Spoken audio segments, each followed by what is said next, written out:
ప్రేక్షకులు నమస్కారం. ఈరోజు ఇంటర్మీడియట్ విద్యార్థులకి సాంస్క్రిట్లో 5వ శ్లోకాన్ని నీతి శ్లోకాల పాఠంలో ఉన్నది ఈరోజు చెప్పుకుందాము.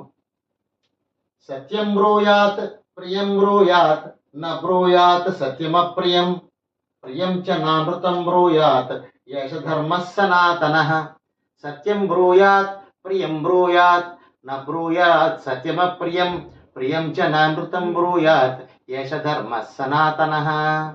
అంటే సత్యము యొక్క ప్రాధాన్యత ఏ విధంగా ఉందో సనాతన కాలం నుంచి కూడా మనకి పూర్వ కవులు చెప్పారు.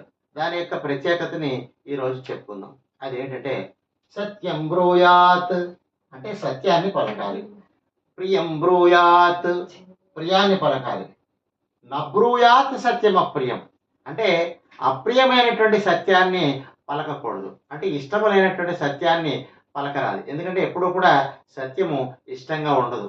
ప్రియం చ నానృతం బ్రూయాత్ ప్రియమైనప్పటికీ కూడా అసత్యాన్ని పలకకూడదు. ఇదే సనాతన ధర్మంగా చెప్పుకోవచ్చు. మళ్ళా ఒక్క మాట శ్లోకాన్ని చూద్దాము. సత్యం బ్రూయాత్ ప్రియం బ్రూయాత్ న బ్రూయాత్ సత్యమప్రియం ప్రియం చ నానృతం బ్రూయాత్ యశ ధర్మ సనాతనః.